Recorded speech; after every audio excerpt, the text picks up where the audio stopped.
and welcome to another episode on OutKast Radio Podcast. I am your host, Chris O'Toole, and along with my beautiful producer, Gwen, that's in the background. And tonight we have two special guests, Blaine, Rohan, and Mr. Shane McLean. Their new shows that are coming up. What's up, So I'd like guys? to have them on. Hey, how's it going, guys? What's up? What's up? What's going on? Yeah, so I seen Shane's show. It was great. I really liked it, a lot and so forth. And you know what? I can't wait to see yours, Blaine. Hopefully I can have time tonight, to see it. Now, is it on YouTube as well, Blaine? Your What show? show is that? Uh uh Monster. Monster Oh, Quest. that's gonna be on History Channel. Yes. Oh, nice, nice. And when Yeah, is that Monster Quest. preview? It'll be on tomorrow night Or when at is it nine released? o'clock Central Time and 10 o'clock Eastern Time. All right, so is that going to be on the Travel Channel or History Channel and Travel Channel, or is it going to be on other streaming platforms besides the History The Channel? only one I know, I know it's gonna be on um, Amazon Prime, and I think it's gonna be on Apple TV as well. So definitely tell me about your experience about filming. The filming was wonderful. They went out of their way. They were filming the whole series up in Seattle. And I had got cancer when they wanted to film, and I couldn't fly. So they flew to Nashville, and I drove the 5 hour drive to Nashville, and they let me film in Nashville, which I thought was wonderful.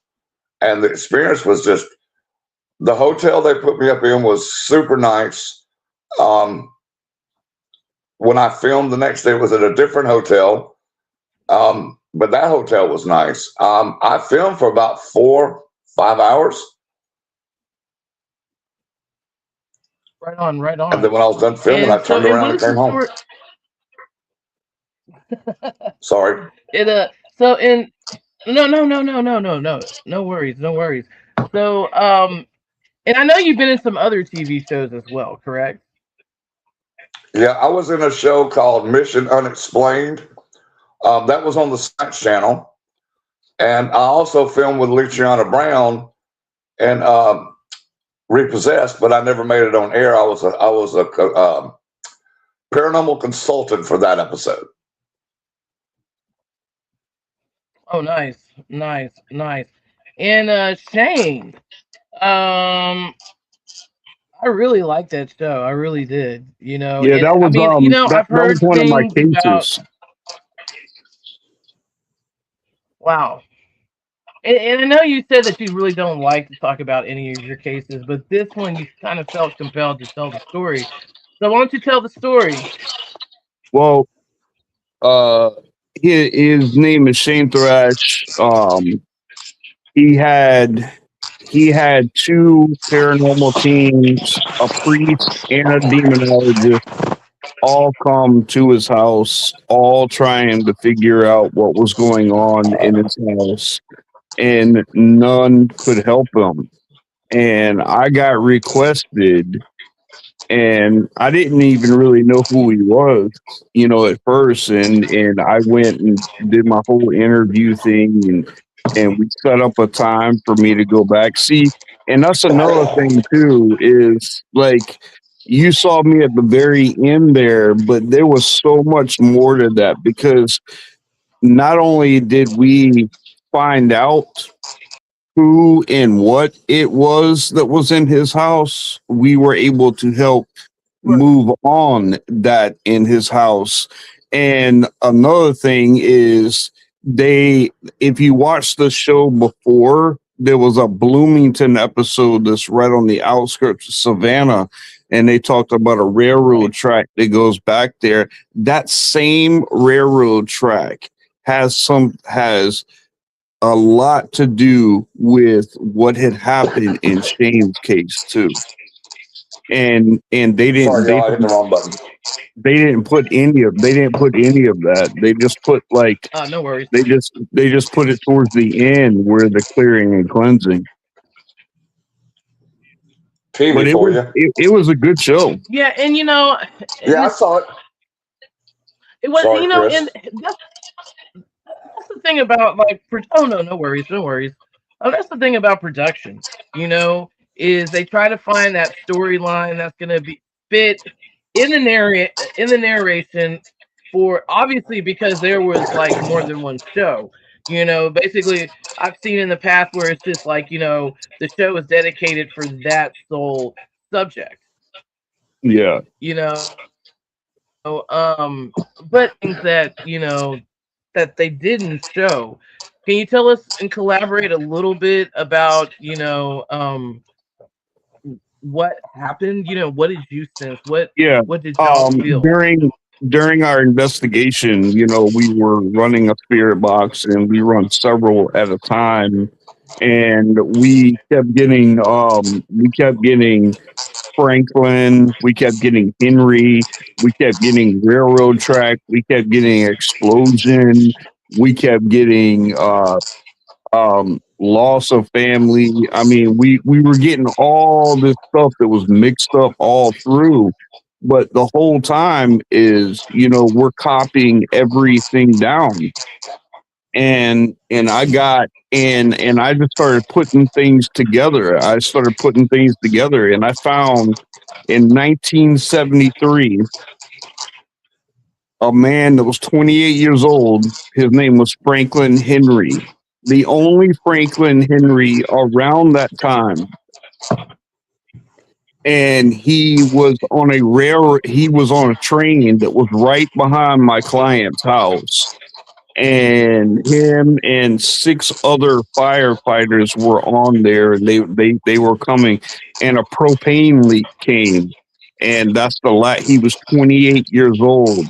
And I also found out that I've got a picture of Franklin Henry, and if you took that picture of Franklin Henry and put it next to my client, they look alike. And so Franklin Henry was actually living vicariously through my client.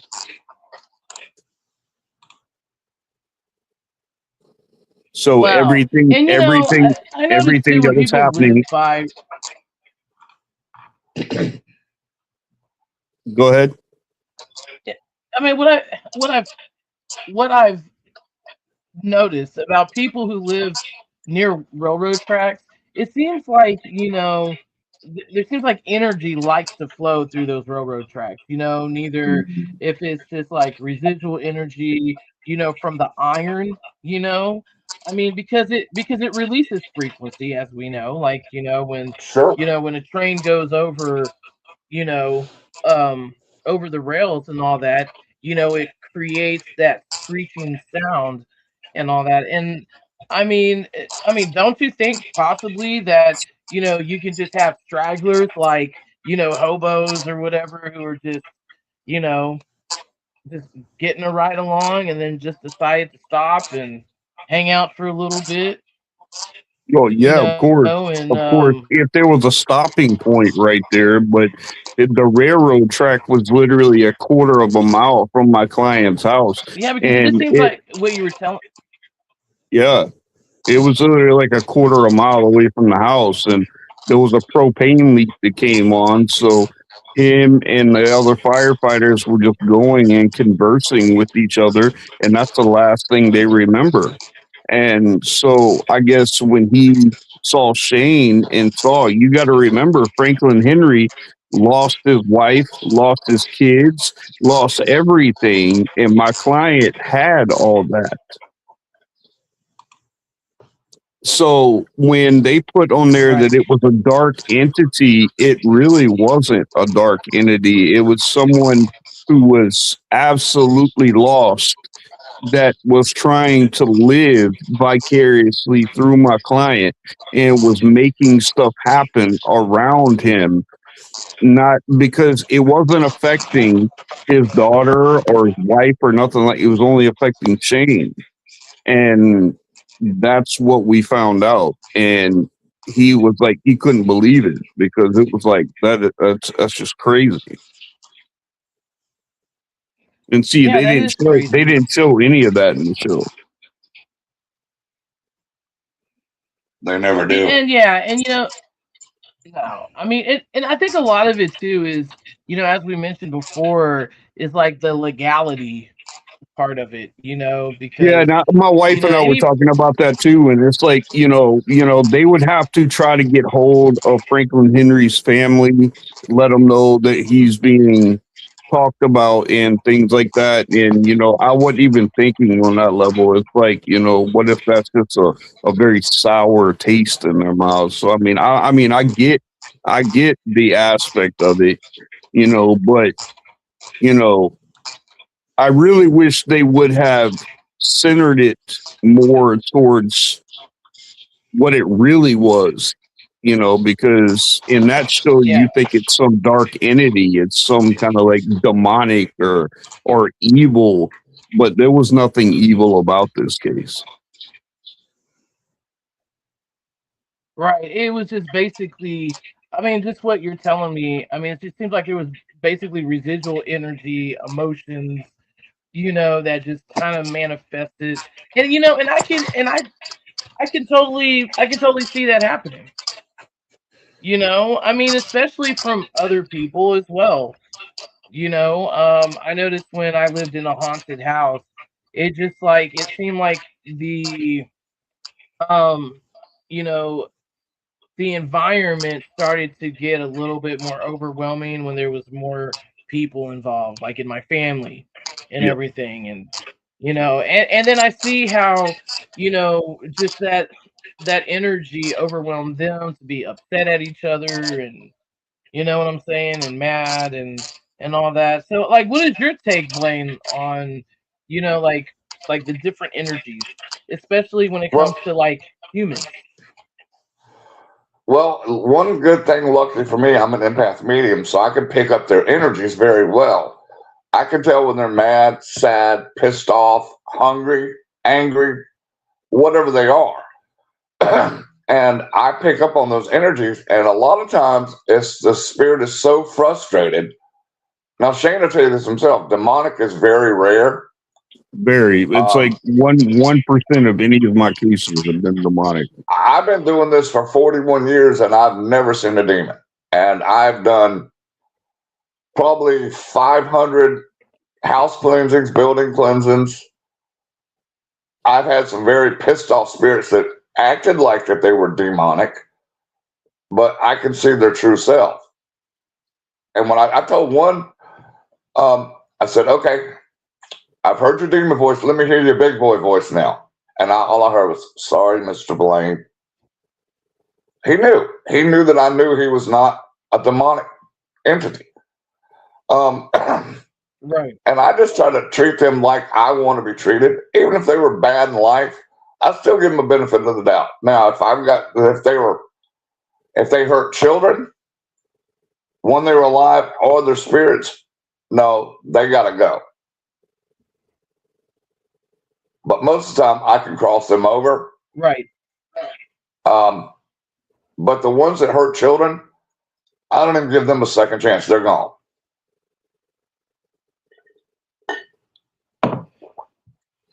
Right. I can't say that I've seen a demon, but I know that I've seen something in my house several years ago, like during the witching hour. I just woke up, like I've been up, and my dog wanted to go out, and I noticed that my dog turned around and was looking at the corner of the wall. And I don't know, I can't even imagine what her face looked like.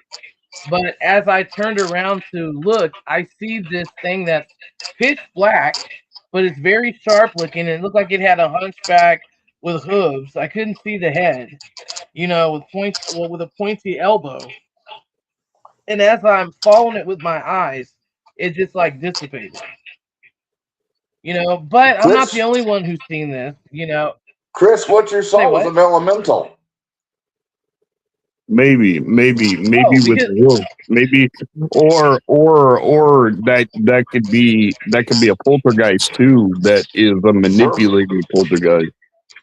Mm-hmm. But, I wouldn't be surprised if it wasn't elemental because so much bad things happened on that property, on that land. Mm-hmm. Like a lot of deaths. I mean, we can go all the way back to the Kawankawa Indians, and they were cannibalists. So, mm, they would eat the hearts out of their enemies. But Yeah. but that land over there, I mean, these people that lived in the past, I mean, they did horrible things to children, and it Yeah. seems like that energy is still there because there's about 15 or 16 registered sex offenders that live in that neighborhood, Wow. and if you have like an addiction or anything like that, it like that energy, that dark energy consumes you, you know. Yeah. There's been several people have committed suicide there, you know. Oh wow. So yeah. So and I've seen it. I've seen it once. Then I saw it years later in the same neighborhood, but it was 3 a.m. in the morning, and I saw it walk across the street. And when you said my name, Chris, well, it walked to my friend Chris's house, and it Oh wow. disappeared. It dissipated before it hit the driveway. Chris said that he saw this years ago when he was younger. We have this like there's this road called Highway 99, and so there's a bridge, but underneath the bridge there's like this swampy area, and there's Cedar Bayou. Well, you could walk underneath the bridge back in the day to go to the park, to Roseland Park. And so he said at night he was walking and he saw this thing, and like people here would consider it probably like the Goat Man from Goat Man's Road, which I mean, it seems like that legend is like everywhere in the U.S. It seems like, but yeah, I saw it and it dissipated, and something that was similar maybe to that was maybe like a couple of years ago when I met up with this gentleman who claimed that he had demonic attachments to him, and then like after we had that interview or whatever, that's when I started seeing like this dude in my standing up in my room who basically killed like four people, a couple of months previous who lived in the neighborhood. He just went mad and he just started shooting up people and everything like that. And then I would see like the darkness of your hat. I would see an image, but it was like a figure and it would start, but the figure didn't have a form. You know what I'm saying? It looked like it was like jagged. And then I'd see it from the corner of my eye. When I look at it, it looked like it was stuck up into the wall. Interesting. Yeah. So I do believe like whatever is over there is still attached to me, to some degree. And I know it's attached to my family. I know it's attached to my son. I know it affects his behavior. I know it's attached to both of my daughters. The one that it's really not attached to is like my older son. So I don't know whether that's demonic or whatever. I know there's dark energy there. I never claim it to be demonic, because like you said, that's rare. But I have Yeah. seen children become possessed in front of me. There was a boy named Michael, and Michael had some issues. He was a mentally disturbed child, and this was the time I went into a trance, and I went and basically sketched out this man's face. Come to find out was the caretaker of the property. But yeah, he woke up and he did like a 90-degree turn, and we thought he was sleepwalking. And he went into the bathroom, and then he just started screaming. And so my friend gave me, Interesting. a Bible because they basically they were Christian. And it's like, look, he won't touch the Bible. And I'm like, what are you talking about? And I was trying to get him to touch the Bible. This kid would not touch the Bible. And all of a sudden his face started to morph, you know, and it was so weird. And he was just like shuddering, you know. Hey guys, and we recorded this on my phone, and then when we looked at it, nothing that we saw happened. That was recorded, and there was 3 witnesses. We both saw this. You know, same thing with my son. You know, he started doing that guttural sound as well, and it started when my friend's husband walked into the house because I told him like, look, they don't like you. You know, because I can totally feel it. They didn't like him. And so he walked into my house. The fan shroud of my fan flew across the room. I guess telling him to get out, and he wouldn't. And then that's when my son started acting weird, you know, like I mean, he was like 4. Kids do that sometimes. No, but he was doing this, and he was the way that he was laughing was wicked. And I recorded that too. And then when we did the playback, nothing that we saw was on the playback.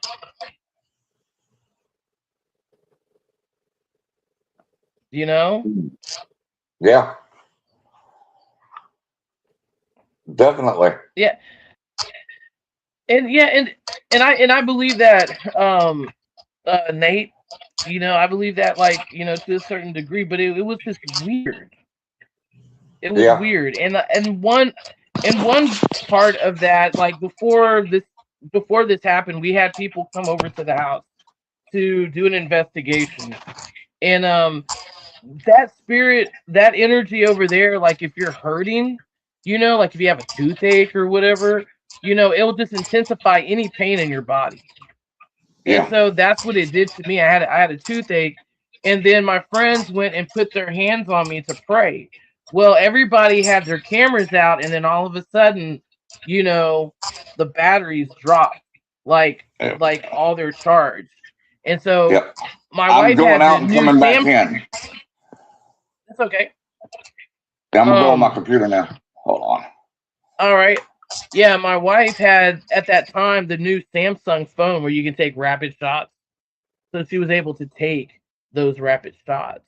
When she was able to do so, there was one of our family members who is not Christian. She's a Wiccan, and she has a disease called Chiari disease, which basically the brain is leaking in the back of the neck and in the spinal cord, which can cause like imbalance.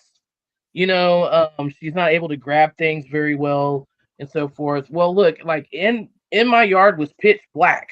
You could not see anything when the ballast went out.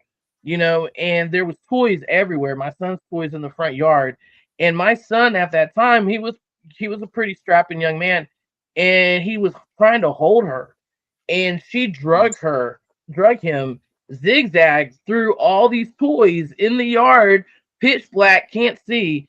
Then goes about, I want to say about 100 feet away, and there's like this vacant driveway, on property that like no nothing was there at the time, and then she just collapsed. Well, at this moment, or at the same time that all this stuff is happening, he's taking pictures on his phone, and it's like a pretty crappy phone and all that. And so there was another medium that was there, and she put her hands on her forehead and she said, "In the name of Jesus."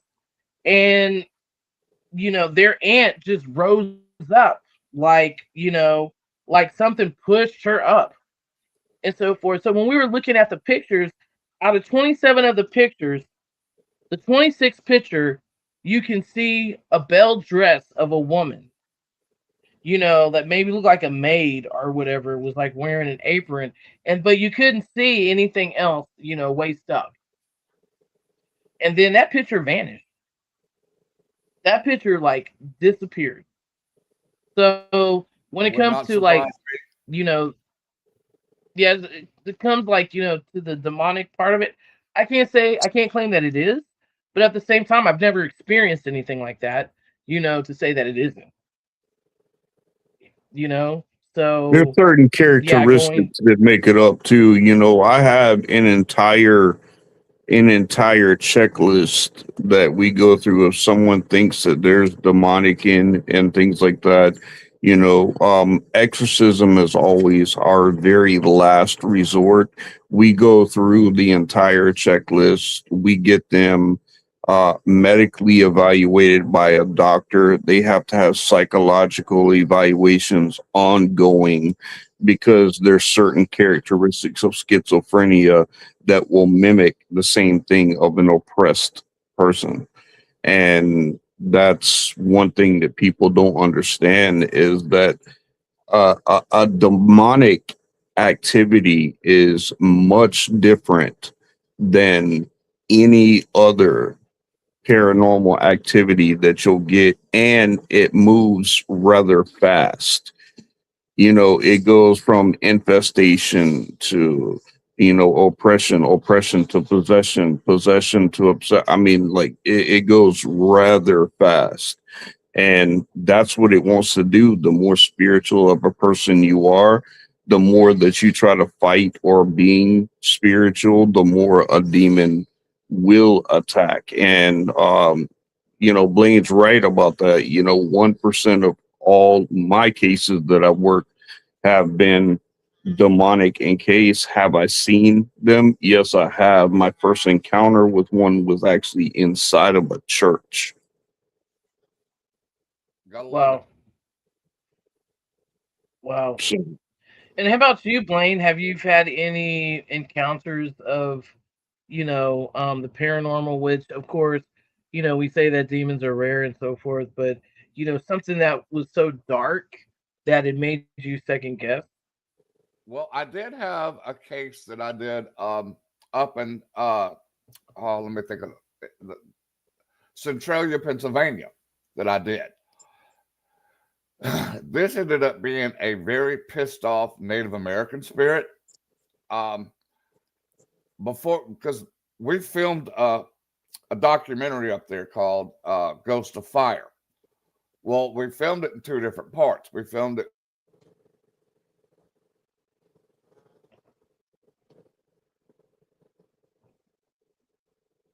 Um, when we got there for the second filming, that Native American was pissed off. The ones that got there before me provoked this damn thing. And I'm like, why would you provoke a Native American spirit? That's the dumbest thing you can do. I would fight 1,000 demons over one pissed off Native American spirit. I can tell you that now. Right. Because they don't play fair. And I had to finally convince this spirit, look, I didn't do this. I'm on your side. I'm Native American myself. And I want to bring this to a resolution. Well, he made himself, when he showed himself to me, he made himself about 30 foot tall and about 20 foot wide. And I could see solid form of this spirit. Well, when he finally calmed down and realized that we wasn't the ones that provoked him, that we were there to appease him and make him happy again, he shrunk down to normal size. But it was amazing. And that's not the first time. Well, that was the first time I had one that rose up on me, got big. Me and Lee and Matt had another one in a cemetery in South Carolina where somebody there had come and disrupted one of the graves. And it was the Native American was friends with this Confederate soldier. And he was pissed about that somebody come in and desecrated that grave. That's another one me and Lee had to talk down, saying that wasn't us.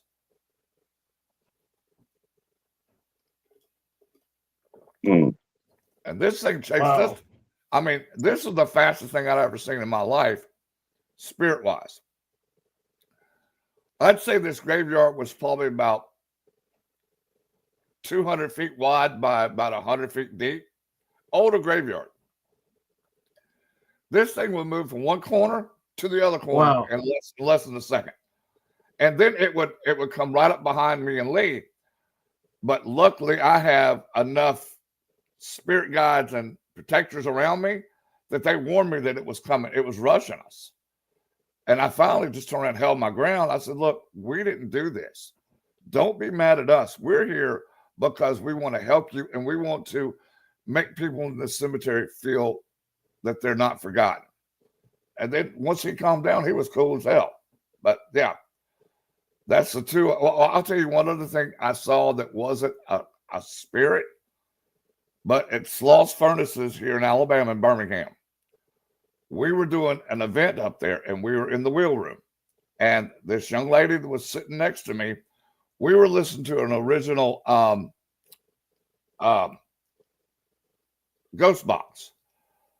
And I sit there and watched her take her batteries out of her camera, put them in her pocket, and has not got the other two batteries back in the camera.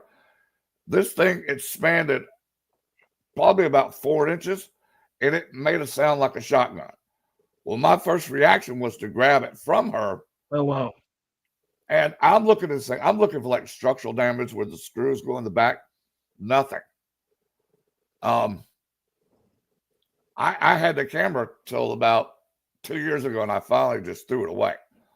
But I reloaded batteries, took pictures with it. It worked fine. But I had never seen something expand that big within like 3 seconds and make a shotgun sound. I had all of this on video at one time and all on audio. And then when I lost my other computer, I lost all my information. So I lost that good evidence. But it was amazing how that happened. Wow.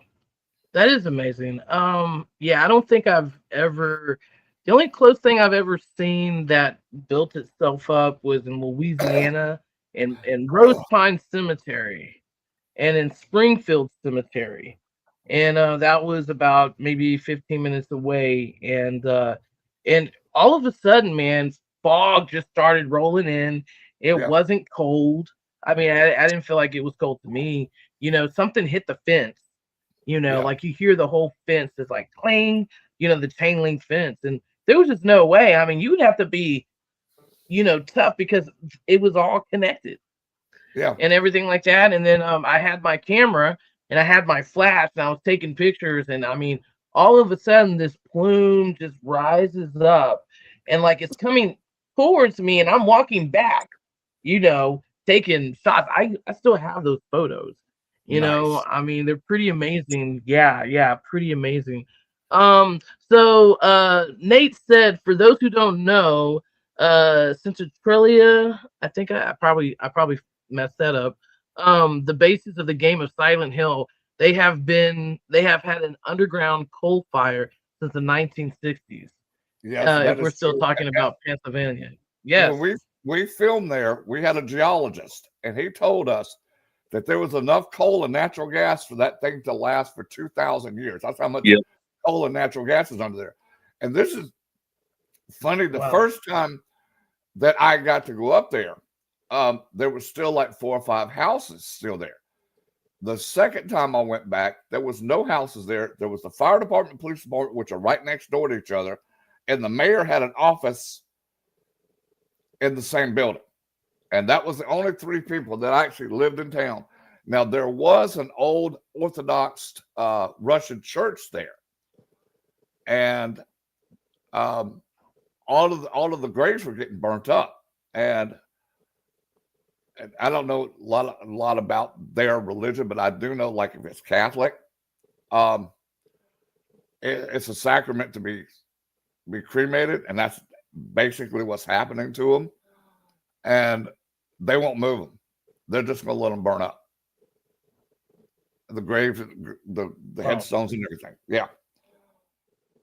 And I can tell you this. Yeah, that's crazy.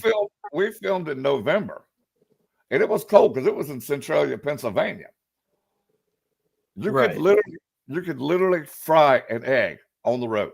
There was places we did. We fried eggs on the road. That's how hot it was. That's crazy. And so, like, where is this located in Pennsylvania? Near what major city? It's in northern Pennsylvania, I can tell you that. I'm trying to think of the closest city to it.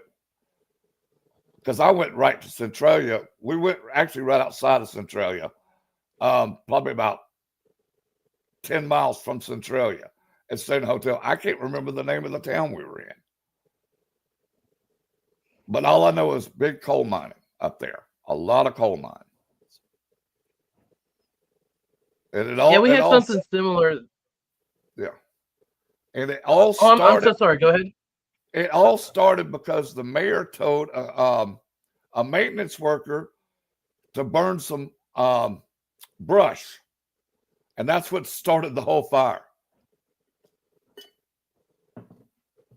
I bet he felt like an ass when a town caught on fire. Dumbass. I know here we have salt domes that are underneath. Yeah. Yeah, I'm not even sure. We have salt domes that are underneath where we live in. Oh, right on. See, I don't know if you can even go back to Centralia at all now since it's the whole town has been condemned. So I don't know. That's interesting. But I believe they use it. I believe they use it for scientific testing. It could be, Shane. I know if you want to watch it, you can go on Amazon and buy the video. It's called Ghost of Fire. And I think that my friend Robin still has some of those out on Amazon. If not, get a hold of me. I think I've got a copy of it, and I could burn you a copy of it. Okay, right on. Yeah, I think I've seen a documentary. I think it was on the Travel Channel about that. 'Cause I remember seeing like the ground that was on fire, trees had fire coming out of it, Yeah. like in the center of it and so forth like that. And I'm like, man, that's pretty crazy. And then years ago we had like a salt dome fire underneath where we live at, and it was burning for quite some time and all that. And I think now they use it to store oil and all that stuff. But yeah, that's interesting. No telling what they store in there. You want to hear a funny graveyard story that happened to me and my wife? Yeah, sure. All right, we're at this graveyard. All right, we parked the car. The graveyard's probably about 30, 40 feet away from the car. I watched my wife take the remote, lock the car here, go boop, boop. We're in the graveyard, not even 4 minutes. And I hear the driver's door open. I'm thinking, okay, somebody's trying to break in the car. So I pull my pistol thinking I'm going to have to shoot somebody for stealing my car. I go up there and look. There is a spirit sitting inside the front seat. I guess he thinks he's going to drive out of there. I looked at this thing and was like, get the hell out of my car. You don't even have a driver's license. And it just took off. It vanished. But I laughed. I was like, ain't that some shit? My car's trying to get ghost stolen.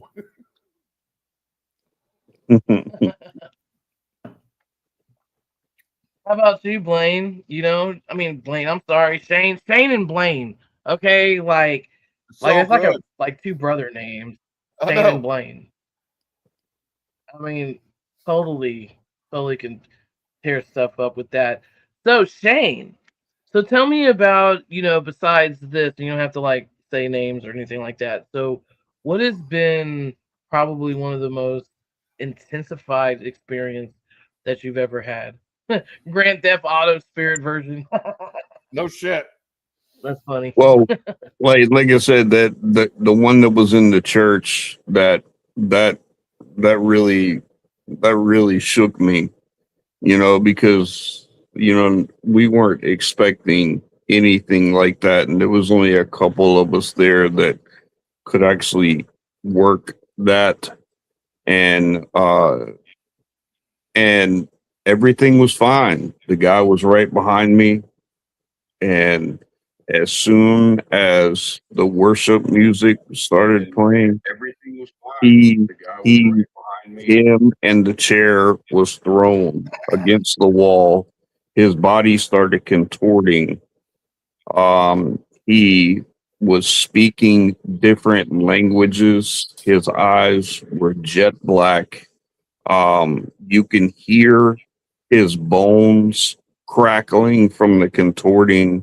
Oh, It was a very terrifying, especially when you have families that are in this church, you have kids that are in this church, and we had to get everybody out of the church, and it where it was just me, another pastor, um, couple of the workers, and the guy. And but that was one of the scariest things I think I've seen. Shane, what kind of church was that? Well, Just yeah. a just a regular Christian church. Like a I guess I guess Baptist? the guy had been experiencing oppression or whatever, and usually, you wouldn't even be able to come, but like I said, he didn't touch a Bible, he didn't touch nothing, he was just inside the church. But the second that worship music started and the mention of Jesus was started, it made what what was inside of him so angry and so frustrated that it lashed out against that man. Wow. And that's exactly what demons want to do. They are not alive. They've never been alive. They want to tear the church up from the inside out. And the Bible is very clear that we are the temple of God. So why do you think possessions occur? Because we are the temple, we are the church. So if a demon can get inside of us, they try to destroy from the inside out. And the more spiritual of a person you try to be, the worse it can get. But there are stages behind it, and we didn't even know this guy. We didn't know he was looking for help. I think this guy was trying to take care of it on his own. I think for some reason he was able to enter the threshold, of what it was. But I'm telling you, as soon as the worship music started, that's when all chaos broke out. See, Shane, what I'm thinking there is that's the reason I asked you what kind of church it was. I wonder if a preacher there did a deliverance on somebody there. No, And no, he didn't practice many deliverances. I would never be a part of a church that had it. Even in Bible college, when I was doing it, I learned about like non-apostolic deliverances and stuff like that. I was trained in both. I was trained by an exorcist, and I was trained in both, and they are totally different. And what, I've never seen any kind of deliverance where he's done in the church anything like that but it could, before. how old was the church? It could have been done by a pastor way before him. Yeah, I mean, like I said, anything is possible, but no one had ever seen this guy before. Okay. I was So, just wondering, that's what I was picking up on, that somebody did the deliverance in that church and that spirit's still around and it found the first available body it could find. or maybe tried one on him outside of the church. Could have been. He could have picked it up. He could have invited it in. Exactly.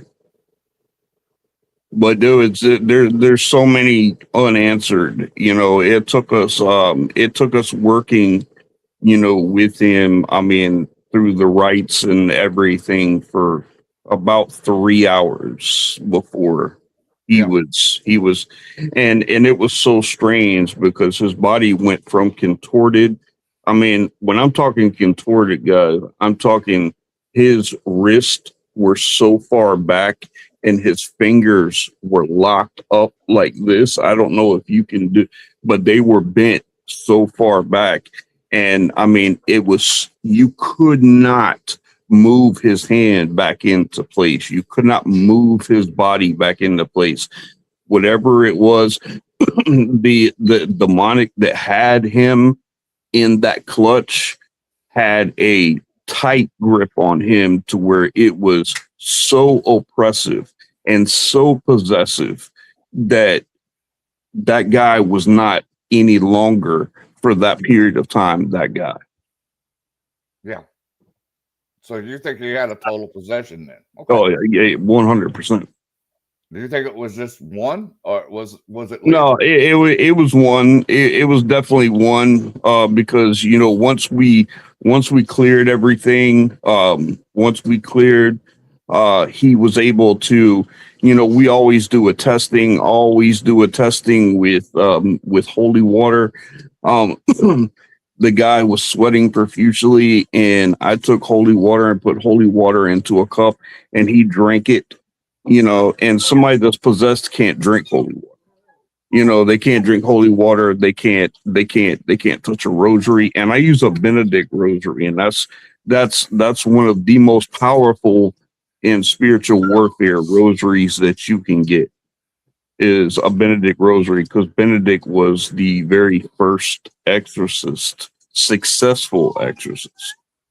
So when you use that, it's they can't touch that.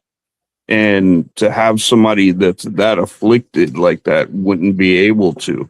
Not a Bible, not a Benedict rosary, not holy water, not anything that represented a sacrament or anything that represented being close to Jesus.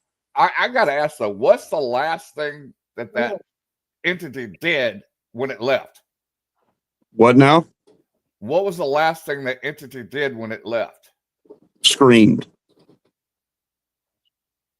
Like a Well, he did. He did, because there was 2 or 3 different voices coming out of him. Mm-hmm. He was speaking different languages right off. And his eyes went from black to bloodshot. And I mean, it was once he got released, because you have to try to tap into the person that's still in there. And once that person realizes that his name, that the person that's in there, and that person starts fighting with you, the Bible said if 2 or more come together in the name of Jesus, he is there in the midst. So you got a man that's fighting from the inside. We're fighting from the outside. There's no way that the thing could have even had a chance of still being with that guy when it left.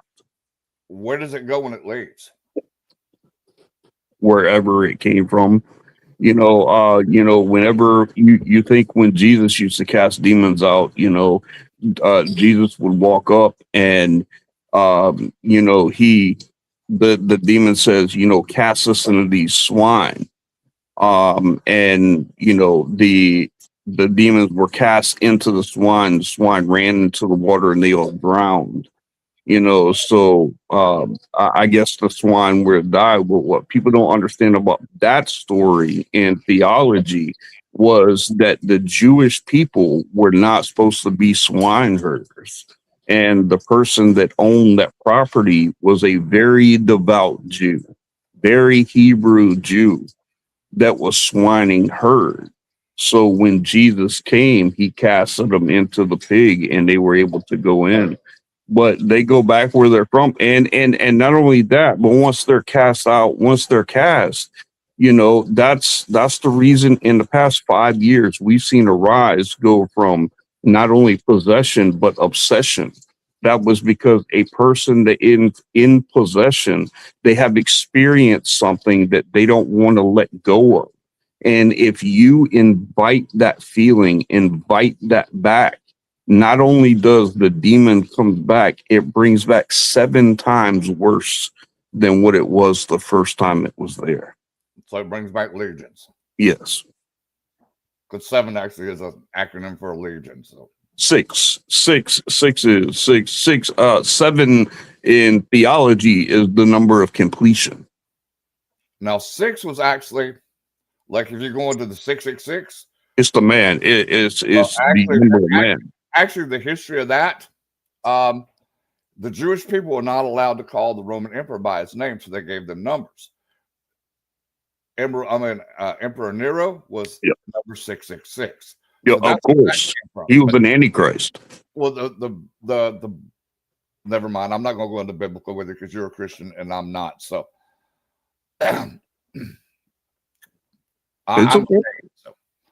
But a lot of, never mind. I'll just shut up because I don't want to offend you, Shane.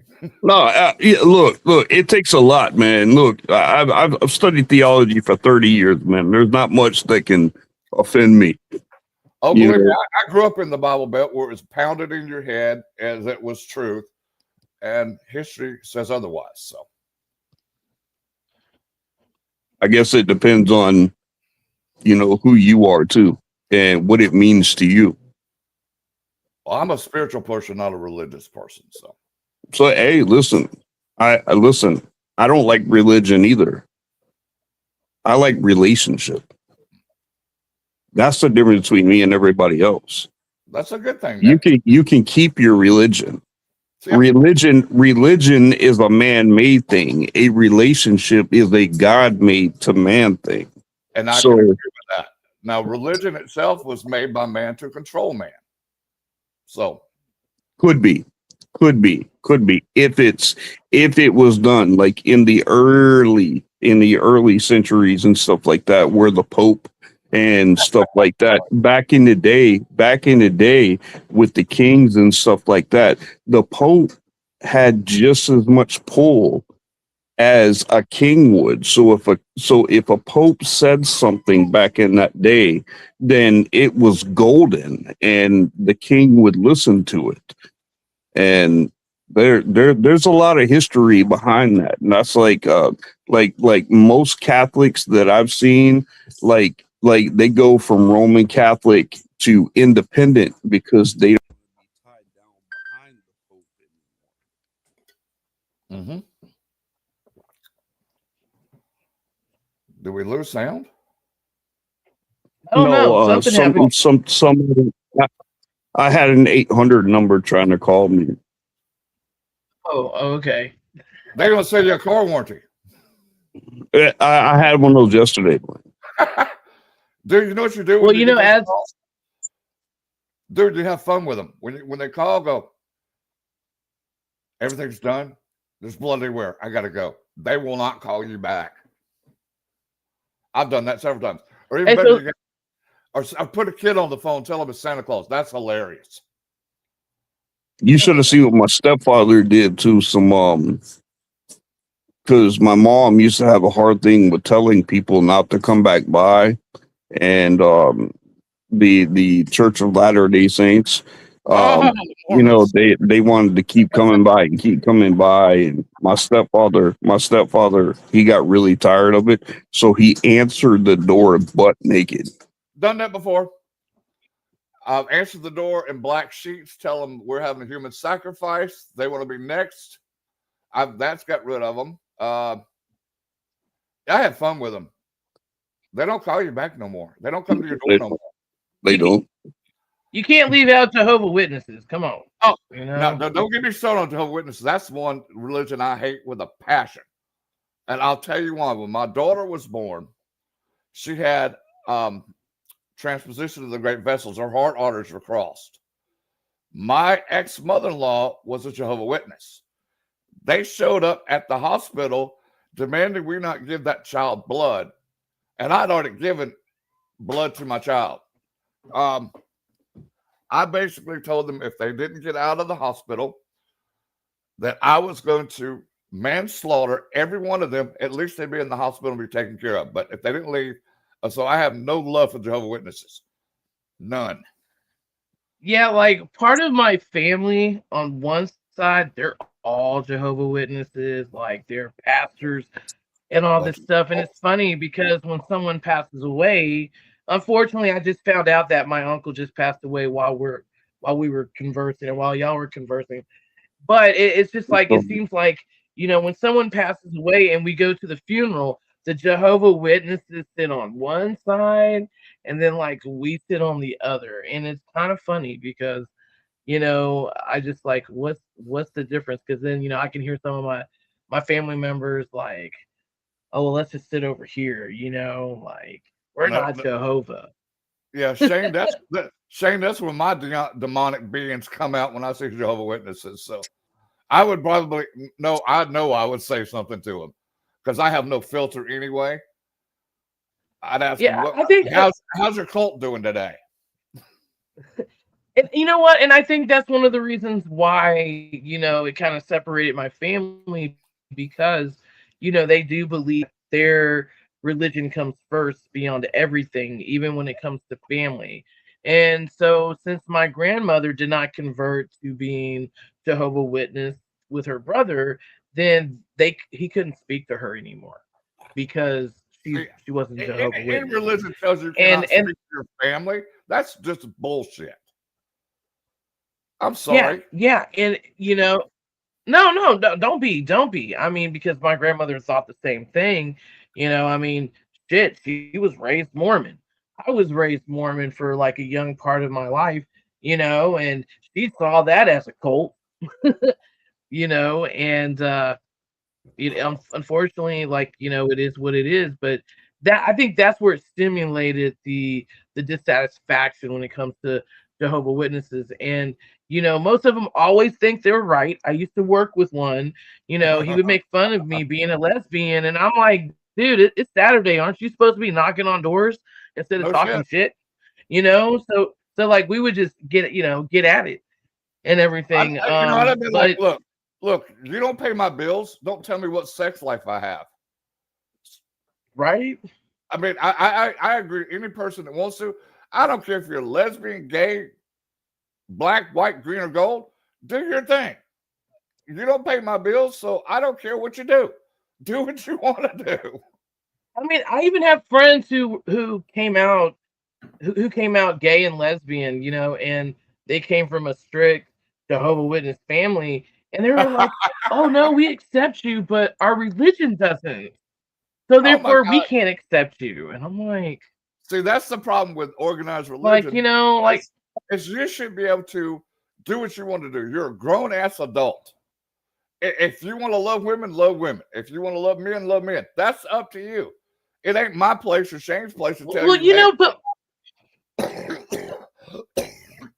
I mean, bottom line, most people, if you really think about it, most people practice Satanism even if they're opening a Bible and going to church every single day, because the philosophy of Satanism is do what you will, do what you want, and when it comes to religion, when it comes to Satanism and and the Bible and God, they basically come from the same place. You have to have balance. You have to have evil versus good. I mean, it's a balance, unfortunately. Hey, but guys, thank you for coming on my show tonight. I greatly appreciate it. It's been completely awesome. Thank you, everyone who has tuned in. Thank you so much from the bottom of my heart. Thank you, Christy. I see a whole bunch of stuff Christy has said. Thank you, Chrissy, Shane. I love Thank Christy. you so much. Thank you, Nathaniel and Gwen. Oh, she's awesome. She's awesome. And y'all have a great evening coming up next. Oh no, I forgot. I am like on another time schedule because I was about to announce Nathaniel's show, but I'm not on there yet. I'm not there. He took my spot. Tonight we have Who's up next? Lee is doing her Native Matters little special type thing tonight with the chief of our tribe. Hey, Chief, that's my tribe too. Yes, that's right. And don't forget, Friday night, Monster Quest. Blaine is on there. Don't miss it. Don't miss any of them, but don't miss this one. I just hope they don't make Blaine. I hope I don't look like a goof on there. Is all I'm worried about. Well, they did it very well. The episode that's been on so far. I think you're safe. I'm sweating thinking about mine. So I just want everybody to see it and spirits. Well, I got the spirits. Now I couldn't say this on this show, but I'll tell you, my episode is scary. For what I saw, I don't ever want to see it again. I can't wait. I definitely want to check it out now. Oh yeah. Yeah, I can't wait to. Well, thank you so much, guys. We can talk about it on Monday. Thank you, Chris, for having us. Thanks, guys. Shane, I hope we're still brothers, man. Because I didn't want to offend you, man. There's nothing there. Believe me, man. Believe me, I've had a lot worse conversations than that. Shane accepts. And you know what? That's what I love about Shane. Because Shane is, yeah, absolutely, man. Shane is always listening. I mean, even though he is bounded in his faith and grounded in his faith, he's always there to listen, to observe the other side. So that's what I love about Shane, and thank you so much for, being open minded to that point because, that's what makes this world go around. And, that's what America is all about. We can be different, but you know what? We can love the same, right? So thank you so much, guys. And thank you Chris, for tuning in to the OutKast Radio Podcast. Yeah, hang on just one second. I'm gonna pull the boys down. Yeah, hang on just one All second. right, guys. Pull the boys. Right. Okay. Did you tell me who you had next week? You want to tell the audience maybe? Sure. I'm going to have next week. I'm going to have. Hold on one second. Dang, you put me on the spot. I did. Did you say it? I put it right on the spot. Look, I know you put me on the spot, girl. Like, girl, what you trying to do? I'm trying to get our viewers to get. Look, I'm trying. I'm trying not to get them mixed up. Who's coming? Okay. Okay. So, who we're gonna have next week? We're gonna have the Black Lantern Paranormal from Gettysburg, Pennsylvania. And that should be pretty awesome because I am like really, interested in, y'all's neck of the woods when it comes to the paranormal. And so we're especially Gettysburg. So yeah, we're definitely going to have a great time. They're going to talk about their experience, doing paranormal investigation in Gettysburg. And that's like one of my bucket lists. I drove by Gettysburg, didn't know, and I started crying because I started feeling the energy over intense. there. And yes, when ma'am. We were there for when we were there for the Paracon. I know we were busy with that, but it was intense. But you guys, we're going to sign off now, but don't miss it. Chris will put an ad out soon. Absolutely. And then the next week after, we're going to have Jen Schaefer, and we're going to talk about the Bayou City bodies here in Houston, Texas. We've been having a number of bodies being found in the Buffalo Bayou area near downtown Houston. People say, hey, it's a serial killer. Other people like myself, like, hey, these people, died in different circumstances. And so we're going to talk about that and touch about the victims and, what law enforcement is saying. And everybody can draw their conclusions of what actually happened or what's actually going on. Do you believe it's a serial killer or not? You'll find out. So on the 22nd, no, on the 23rd, I think it's on the 23rd. So y'all have a great evening. Watch Letriana. You won't regret it. I bet you it's going to be good, and I'll probably tune in too. So y'all have a great evening, and thank you again.